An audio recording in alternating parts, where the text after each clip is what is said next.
আজ আমাদের বিষয় Trevelyan, George Macaulay Trevelyan.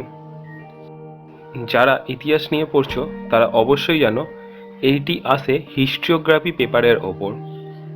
Historiography পেপারটি আজকে পড়ানোর আগে আমি তোমাদের বলে নিতে চাই যে আমি এর আগে সার্চ করে দেখে নিয়েছি ইন্টারনেটে তথা ইউটিউবে হিস্ট্রিওগ্রাফির ওপর সেরম কোনো পেপার আলাদাভাবে নেই। তাই আমি ভাবলাম তোমাদের সুবিধা অর্থে এই হিস্ট্রিওগ্রাফি পেপারটি যদি তুলে ধরা হয় তোমাদের অনেক সুবিধা হবে। আর যদি তোমাদের হিস্ট্রিওগ্রাফি সম্পর্কে নানান তথ্য জানার থাকে অথবা হিস্ট্রিওগ্রাফি পেপারটা তোমাদের প্রয়োজন তোমরা পাচ্ছ না, এরম হলে এই ভিডিওটির কমেন্ট বক্সে তোমরা অবশ্যই কমেন্ট করে দাও এবং তোমাদের হিস্ট্রিওগ্রাফি পেপারের মধ্যে যেই টপিকগুলো প্রয়োজন সেইগুলো যদি আমাদের কমেন্ট বক্সে দিয়ে দাও তাহলে আমরা তোমাদের কমেন্ট অনুযায়ী সেই টপিকগুলিকে আগে তুলে ধরব। আর হিস্টোগ্রাফি সম্পর্কে নানান তথ্য পেতে তোমরা আমাদের চ্যানেল স্টাডি টাইমকে সাবস্ক্রাইব করে রাখো এবং ইতিহাস সম্পর্কিত নানান তথ্য আমাদের স্টাডি টাইম চ্যানেলে আগে থেকেই আপলোড করা আছে এবং পরবর্তী সময় আরও নানা নতুন তথ্য এরমভাবেই আমরা তুলে ধরতে থাকবো তোমাদের সামনে। শুরু করা যাক আজকের বিষয় ট্রেভেলিয়ান।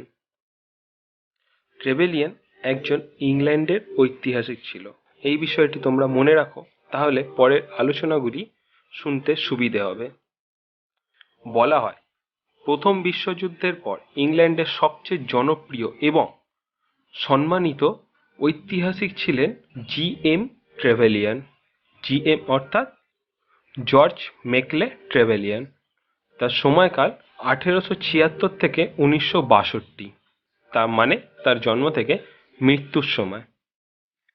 জর্জ মেকলে ট্রেভেলিয়ান 1876 খ্রিস্টাব্দ 16ই ফেব্রুয়ারি ইংল্যান্ডের এক সম্ভ্রান্ত পরিবারে জন্মগ্রহণ করে। মানে আর্থিক দিকে সবল এক পরিবারে জর্জ মেকলে ট্রেভেলিয়ান জন্মগ্রহণ করেন। ট্রেভেলিয়ানের পিতামহ চার্লস ট্রেভেলিয়ান ইস্ট ইন্ডিয়া কোম্পানির আমলে মাদ্রাজের গভর্নর জেনারেল ছিলেন এবং বিখ্যাত ইংরেজ ঐতিহাসিক মেকলের ভগ্নীকে তিনি বিবাহ করেন। মেকলের পরিবারে লিবারেল ভাবধারা সেই সময় থেকেই প্রবল ছিল। বেন্টিংয়ের শাসনকালে শিক্ষানীতি প্রণয়নে চার্লস ট্রেভেলিয়ান সমর্থন করেছিলেন। পরিষ্কারভাবে বুঝতে পারছো লিবারেল তাদের যে চিন্তাধারা যেটি পরে তার মাধ্যমে প্রকাশিত হয়েছিল সেটি তার পিতামহর আমল থেকেই তাদের পরিবারে রয়েছে, সেটি পরে এসে আবার প্রকাশ পায় এবং তার পরিবারের সকলে তো ঐতিহাসিক ভালো লেখক প্রমুখ ছিলেনই। এখানে একটা বিষয় খুব ভালো করে তোমরা লক্ষ্য করে নাও, সবার নামের সঙ্গে মেকলে আছে, যেন গুলিয়ে ফেলো না। যদি প্রবলেম হচ্ছে মনে হয় তা আরেকবার ডিফাইন করে চালিয়ে নাও, তাহলে বুঝতে সুবিধা হবে। জর্জ মেকলে ট্রেভেলিয়ান যাকে নিয়ে আজকে আমাদের আলোচনা, সেই ট্রেভেলিয়ান প্রথমে হ্যারো স্কুলে এবং পরে কেমব্রিজ বিশ্ববিদ্যালয়ে শিক্ষালাভ করেন। তার বিদ্যালয় শিক্ষকদের মধ্যে ছিলেন জর্জ টাউনসেন্ড ওয়ার্নার এবং রবার্ট সামারভেল এর মতো বিশিষ্ট পাঠ্যপুস্তক রচয়িতারা। কেমব্রিজ বিশ্ববিদ্যালয় মেকলের ওপর সবচেয়ে প্রভাব বিস্তার করেছিল লর্ড অ্যাক্টন। মানে লর্ড অ্যাক্টনের দ্বারা মেকলে সব থেকে বেশি প্রভাবিত হয়েছিল এবং অ্যাক্টনের ধারণাগুলোরই বহিঃপ্রকাশ পাবে ঐতিহাসিক ট্রেভেলিয়ানের মাধ্যমে, সেইটি আমরা পরে দেখতে পাব। ইতিহাস ভালো মন্দের দ্বন্দ্বে অ্যাক্টন বলেন ঐতিহাসিকের কর্তব্য ন্যায়ের পক্ষ অবলম্বন করা। তার এই নির্দেশ ছিল যুগের পরিপ্রেক্ষিতে ব্যতিক্রমী। জার্মান ঐতিহাসিক র্যাঙ্কে মনে করতেন অতীতকে যথাযথভাবে তুলে ধরাই হলো ইতিহাস, সেজন্য ঐতিহাসিককে হতে হবে নিরপেক্ষ। বিচারকের স্থান ঐতিহাসিক গ্রহণ করতে পারেন না। র্যাঙ্কের এই আদর্শ 19 শতকের ইউরোপে অনুসৃত হয়েছিল। তাহলে এখান থেকে তোমরা ভালোভাবে বোঝার চেষ্টা করো র্যাঙ্কে যেই যুক্তিটা দিয়েছিলেন একটা ঐতিহাসিক কেরাম হওয়া দরকার, আর অ্যাক্টন যেই যুক্তিটা দিয়েছিলেন একজন ঐতিহাসিক কেরাম হওয়া প্রয়োজন, দুটোর মধ্যে ডিফারেন্স রয়েছে। অ্যাক্টন কি বলছে? ঐতিহাসিককে ন্যায়ের পক্ষ অবলম্বন করতে হবে, তার মানে ঐতিহাসিক সত্যকে তুলে ধরলো এবং কোনো একটি পক্ষে এসে সেই ভিত্তিতে মতামত প্রকাশ করতে পারবেন। প্রাচীনকালে হয়তো কোনো এক বিদ্রোহ হয়ে গেছে, সেই বিদ্রোহকে ভালো কি মন্দ ঐতিহাসিক বলতে পারবে, কিন্তু র্যাঙ্কে সেই জিনিসটা বলছেন না। র্যাঙ্কে বলছেন একজন ঐতিহাসিককে হওয়া দরকার নিরপেক্ষ। ঐতিহাসিক কোনো বিচারক নয়, তাই তিনি কোনো ঘটনার পরিপ্রেক্ষিতে তার রায় বা বিচার করে দিতে পারেন না। এইটি হলো র্যাঙ্কের মত। তাই দুজনের মতের মধ্যে ডিফারেন্স রয়েছে। এবং র্যাঙ্কের মত 19 শতকে ইউরোপে অনুসৃত হয়েছিল, মানে র্যাঙ্কে 19 শতকে ইউরোপে গুরুত্ব পেয়েছিল। কেমব্রিজ বিশ্ববিদ্যালয় অ্যাক্টনের পূর্বসূরি সিলি ইংরেজ মনীষী টমাস কার্লাইল এর ইতিহাস বিষয়ক রচনাগুলিকে গুরুত্বহীন বলেছিলেন, যেহেতু লেখকের ব্যক্তিগত মতামত সেই সব রচনায় অত্যন্ত সরাসরিভাবে প্রকাশ পেয়েছে। কিন্তু ট্রাভেলিয়ান অবশ্য সেই মত মেনে নিতে পারেননি। তাহলে র্যাঙ্কের সঙ্গে এখানে ট্রাভেলিয়ানের যেই বিভেদ, তাদের ইতিহাস দর্শনের যেই মতপার্থক্যটি হচ্ছে, সেইটি তোমরা বুঝতে পারছো। একজন বলছে ঐতিহাসিকের বিচারক হওয়া চলবে না, আরেকজন ইতিহাসের ঘটনার পরিপ্রেক্ষিতে তার মতামত দিতে পারছে। কার্লাইলের ইতিহাস সম্পর্কিত লেখাগুলিতে আধুনিক আলোচনার পদ্ধতি সন্ধান না মিললেও কল্পনা এবং বর্ণনা শক্তির গুণে তাকে আদর্শ মানতে ট্রেভেলিয়ান দ্বিধাবোধ করেননি। ইতিহাস বিষয়ে ট্রেভেলিয়ানের ধারণা বিভিন্ন প্রবন্ধে প্রকাশ পেয়েছে। এর মধ্যে silo and use and other ইজিস এর বিশেষ নাম করা হয়। এখানেই কার্লাইল প্রসঙ্গে পূর্বলিখিত অভিমতের সঙ্গে আমরা পরিচিত হই। ইতিহাস ট্রেভেলিয়ানের কাছে শিল্পের মর্যাদা পেয়েছিল। গ্রিক সভ্যতার অধিষ্ঠাত্রী দেবদেবীদের অন্যতম ছিলেন সিলো। ইতিহাস চর্চার মাধ্যমে তার উপাসনা করা হয়। ট্রেভেলিয়ান সে কথা স্মরণ করে ইতিহাস রচনার প্রসাদ গুণের ওপর বিশেষ জোর দেন। অ্যাক্টনের মতো তিনিও মনে করতেন ইতিহাস চর্চার উদ্দেশ্য শিক্ষাদান, মানুষের মন যাতে সুসংস্কৃত ও সম্প্রসারিত হয় সেই জন্য ইতিহাস চর্চা করা হোক। ট্রেভেলিয়ান দু ধরনের ইতিহাস চর্চার কথা বলেছেন। প্রথমত, যা ক্ষুদ্র সময়সীমার মধ্যে আবদ্ধ, পণ্ডিতেরা যা নিয়ে তর্ক বিতর্ক করেন। অর্থাৎ বর্তমানে আমরা যেরমভাবে ইতিহাস পড়ছি সেই কথাটি ট্রেভেলিয়ান বলেছেন। একটা কোশ্চেন এলো, কোশ্চেনের পরিপ্রেক্ষিতে আমরা উত্তর লিখলাম, ঐতিহাসিক মতামত দিলাম, তর্ক দিলাম, বিতর্ক দিলাম, এই কথাটি বলেছিলেন ট্রেভেলিয়ান। এটি হলো তার মতে এক ধরনের ইতিহাস প্রথমত, এবং দ্বিতীয়ত তিনি যেইভাবে ইতিহাস রচনার কথা বলেছিলেন সেটি হলো মহাকালের বিস্তার, যার সাহায্যে আমরা বুঝতে পারি যে অতীতকে আমরা ফেলে এসেছি তা ছিল এককালে বর্তমানের মতন বাস্তব, ভবিষ্যতের মতন অনিশ্চয়তায় ভরা। অর্থাৎ কথাটি এখানে তোমরা গভীরভাবে ভাবার চেষ্টা করো, যে অতীতকে আমরা ফেলে এসেছি, যেই সময়টাকে আমরা ফেলে এসেছি সেইটা তো এক সময় ছিল বাস্তব, সেটাই এক সময় প্রেজেন্ট ছিল, তার ভবিষ্যতও অনিশ্চয়তায় ভরা ছিল, কি হবে কেউ জানতো না। ট্রেভেলিয়ানের ইতিহাস দর্শনটি ছিল এইভাবে, এত বিস্তারিতভাবে তিনি ভেবে তিনি ইতিহাস রচনা করেছিলেন। এটি হলো তার ইতিহাসের যেই প্রথমে আমরা দুটো ভাগের কথা বললাম, প্রথমটি এবং দ্বিতীয়টি হলো এইটি।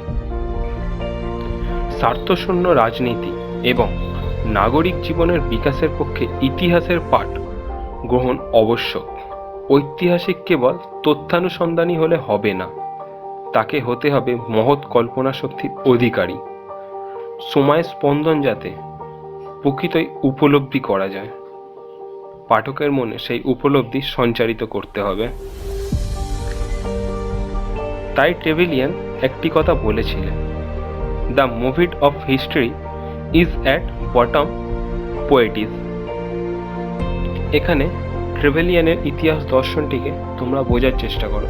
তিনি বলছেন যে শুধু তথ্যের ভিত্তিতে ঐতিহাসিক হওয়া যাবে না, ফিলিংস কথাটি আছে না, সেই ফিলিংসটি বুঝিয়ে দিতে হবে পাঠককে।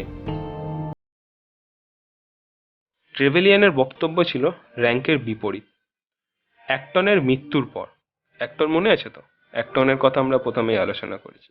অ্যাক্টনের মতাদর্শ ট্রেভেলিয়ান ফলো করত। সেই অ্যাক্টনের মৃত্যু হয়ে যাচ্ছে। অ্যাক্টনের মৃত্যুর পর 1902 সালে ঐতিহাসিক জেবি বিউরি, এনার সময় হচ্ছে 1861 থেকে 1927, জেবি বিউরি প্রথমেই ঘোষণা করে দেন যে history is an science, no less and no more. অর্থাৎ সম্পূর্ণ বিষয়টি চলে যাচ্ছে অ্যাক্টনের মৃত্যুর পর ট্রেভেলিয়ানের ইতিহাস চর্চার বিরোধী। এরপর কি হচ্ছে দেখে নি। ট্রেভেলিয়ান এরপর 1927 খ্রিস্টাব্দ পর্যন্ত কেমব্রিজ বিশ্ববিদ্যালয় থেকে দূরে ইতিহাস চর্চা করেন। তার মানে তার মতাদর্শের বিপরীত চলে যাচ্ছিল ট্রেভেলিয়ানের, তাই তিনি কেমব্রিজ বিশ্ববিদ্যালয় থেকেও দূরে সরে গেছিলেন। কিন্তু 1927 ওই বছরই বিউরির মৃত্যুতে তার শূন্যপদ বিশ্ববিদ্যালয় কর্তৃপক্ষ ট্রেভেলিয়ানকে বরণ করে নেয়। মানে বিউরির পদে আসছে ট্রেভেলিয়ান। তাহলে আমরা এতক্ষণ অবধি দেখলাম র্যাঙ্কের শুরু থেকে কেমব্রিজ কলেজে বরণ করে নেওয়া অবধি। এরপর আমরা দেখব র্যাঙ্কের সেই বইগুলি, সেই বইগুলির মধ্যে কি লেখা ছিল, সেই বইগুলির মধ্যে দিয়ে তার ইতিহাস দর্শন কিরমভাবে প্রকাশিত হয়েছিল। এরপর আমাদের দেখার বিষয় সেটি। ট্রেভেলিয়ানের রচনায় জনপ্রতিনিধিত্বমূলক প্রতিষ্ঠান এবং সাধারণ মানুষের সংগ্রাম বিষয় হিসেবে গুরুত্ব পেয়েছিল। একে তার আমরা লিবারেল দৃষ্টিভঙ্গির পরিচয় বলতে পারি। লিবারেল কথা সেই প্রথম থেকে তার মধ্যে ছিল, তাই লিবারেল এখন তার বইয়ের মধ্যেও তার লিবারেল দৃষ্টিভঙ্গি বিষয়টি এখন আমরা পাচ্ছি। তার প্রথম গ্রন্থ England in the age of Wycliffe, এই বইটি 19 শতকের শেষে প্রকাশিত হয়। জন ওয়াইক্লিফ ছিলেন চার্চ বিরোধী। চতুর্দশ শতকে তার আবির্ভাব হয়। তার ভক্তরা লালার্ড নামে পরিচিত ছিলেন। 1831 খ্রিস্টাব্দে ইংল্যান্ডের কৃষক বিদ্রোহে তাদের অনেকে অংশগ্রহণ করেন, কিন্তু এর পরিণতি তাদের প্রাণদণ্ড হয়। এই বিষয়টি ট্রেভেলিয়ান প্রথম গ্রন্থের মধ্যে তুলে ধরেছিল। এই গ্রন্থে সমাজের নিম্ন শ্রেণীর প্রতি ট্রেভেলিয়ানের সহানুভূতি স্পষ্ট ছিল। তাহলে তার র্যাঙ্কের থেকে বিপরীত দৃষ্টিভঙ্গি এখানে দেখতে পাচ্ছ। র্যাঙ্কে হলে শুধু তথ্যগুলি তুলে ধরতো, কিন্তু এখানে ট্রেভেলিয়ানের সহানুভূতি সেই নিম্ন শ্রেণীর মানুষের প্রতি যাচ্ছে। র্যাঙ্কে এই ইতিহাসকে বিশ্বাস করতেন না। এটি হচ্ছে র্যাঙ্কে আর ট্রেভেলিয়ানের মধ্যে ডিফারেন্স। যদি তোমাদের আসে কোশ্চেন ঐতিহাসিক র্যাঙ্কে আর ট্রেভেলিয়ানের মধ্যে ডিফারেন্স, তাহলেও তোমরা এই তথ্যগুলি তুলে তুলে লিখতে পারো। 17 শতকের স্বৈর শাসনতন্ত্রের বিরুদ্ধে পার্লামেন্টের স্বাধিকার স্বাক্ষর সংগ্রাম। এরপর ট্রেভেলিয়ান বর্ণনা করেন তার ইংল্যান্ড আন্ডার দ্য স্টুয়ার্টস গ্রন্থে 1904 সালে। এই গ্রন্থের ভূমিকায় লেখক জানিয়েছেন ইউরোপের অন্যত্র যখন একনায়কতন্ত্রের প্রতাপ বৃদ্ধি, তখন রাষ্ট্র পরিচালনার ক্ষেত্রে ইংল্যান্ড কিভাবে এক বিকল্প দৃষ্টান্ত স্থাপন করে এই গ্রন্থে তিনি দেখাতে চেয়েছেন। অর্থাৎ গণতন্ত্র প্রতিষ্ঠার সেই সংগ্রামকে তিনি দেখাতে চেয়েছেন তার এই গ্রন্থের মাধ্যমে। সেই গ্রন্থের উপসংহারে তিনি তার সিদ্ধান্ত বলেছিলেন। তিনি বলেছিলেন স্বাধীনতার লক্ষ্যে অন্য কোনো শতাব্দী সম্ভবত এত দ্রুত অগ্রগতি হয়নি। তার মানে এখানেও তিনি তার মতামত দিচ্ছেন বইয়ের মধ্যে। এটি ছিল তার ইতিহাস দর্শন। প্রথম বিশ্বযুদ্ধের আগের বছরগুলিতে ট্রেভেলিয়ানের প্রতিভার সবচেয়ে সবচেয়ে সার্থক প্রকাশ বোধহয় ঘটেছিল ইটালির ঐক্য সাধনে গ্যারিবল্ডির ভূমিকা প্রসঙ্গে তিনি 3 খণ্ড রচিত করেছিলেন। গ্রন্থটি রচনার পূর্বে গ্যারিবল্ডির সৈন্যদল যে পথে অগ্রসর হয়েছিল তিনি স্বয়ং তা পরিক্রমা করেন।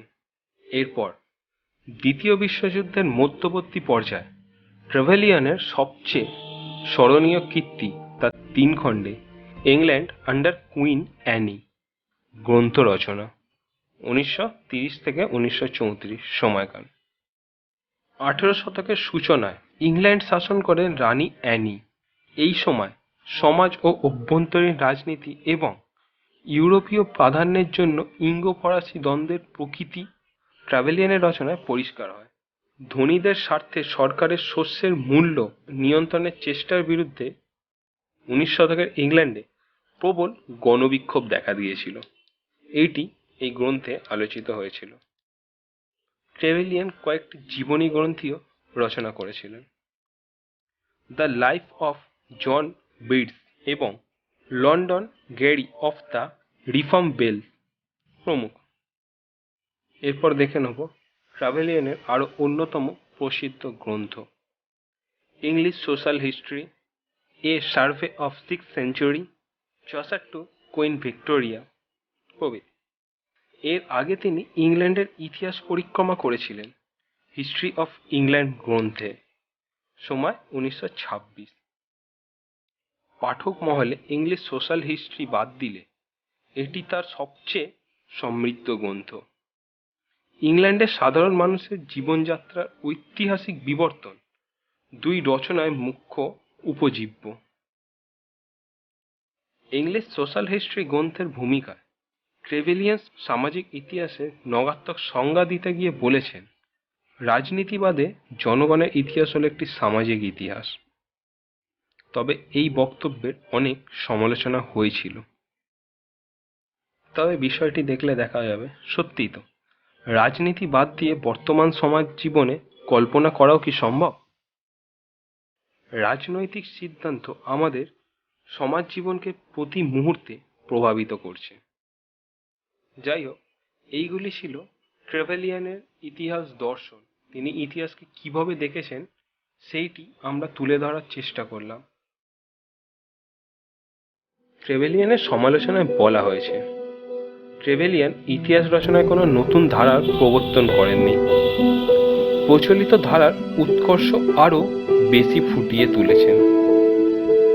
ইতিহাস রচনার ধারায় যে মেকলে, কার্লাইল এবং অ্যাক্টন প্রতিনিধিত্ব করেন, ট্রেভেলিয়ান তার দ্বারাই প্রভাবিত হয়েছিলেন। ঐতিহাসিক হারবার্ট বাটারফিল্ড একটি বইও লিখেছিলেন ট্রেভেলিয়ানের সমালোচনার ওপর। এইগুলি তো ট্রেভেলিয়ানের ইতিহাস রচনার ওপর তার সমালোচকেরা সমালোচনা করেছেন। এক্সাম পারপাসে সমালোচনা লিখতে হয় একটু বেশি নম্বরের জন্য, তাই এই 2-1টি সমালোচনা দিয়ে দেবে। তবে এইটিও কখনো অস্বীকার করা যায় না, ট্রেভেলিয়ানের ইতিহাস দর্শনটি ছিল একটি অন্যতম আলাদা ধরনের ইতিহাস দর্শন। ট্রেভেলিয়ান যদি এই ধরনের ইতিহাস দর্শন না করত, হয়তো আমরা শুধু তথ্যের ভিত্তিতেই ইতিহাস পড়তাম, হয়তো সেটি আমাদের পড়তে ভালো নাও লাগতে পারত। যাই হোক, সেইগুলি পরের কথা। যেরকম ইতিহাস পড়ছি এখনকার সময় ভালোই লাগছে আমাদের। আর তোমাদের যদি এই ভিডিওটি ভালো লাগে অবশ্যই ভিডিওটিকে লাইক করো, শেয়ার করো এবং অবশ্যই সাবস্ক্রাইব করো। আর হিস্ট্রিওগ্রাফি সম্বন্ধে তোমাদের তথ্য পেতে অবশ্যই কমেন্টটা করে জানিও, নাহলে আমরা বুঝতে পারবো না হিস্ট্রিওগ্রাফি পেপারে আমাদের আরও ভিডিও আপলোড করা কি প্রয়োজন। তোমাদের হিস্ট্রিওগ্রাফি পেপার সংক্রান্ত ভিডিও লাগলে তোমরা কমেন্ট বক্সে কমেন্ট করো, জানিও। আমরা অবশ্যই হিস্ট্রিওগ্রাফি পেপারের ওপর আরও বিস্তারিত ভিডিও আপলোড করব এবং তোমাদের যেই টপিকগুলো জানার বেশি প্রয়োজন সেইগুলিও কমেন্ট বক্সে কমেন্ট করে জানিও। আমরা সেই সকল বিষয়গুলির ওপর যত শীঘ্র সম্ভব ভিডিও আপলোড করব। আজ এ পর্যন্তই, আবার দেখা হবে কোনো এক নতুন বিষয়, কোনো এক নতুন আলোচনার মাধ্যমে।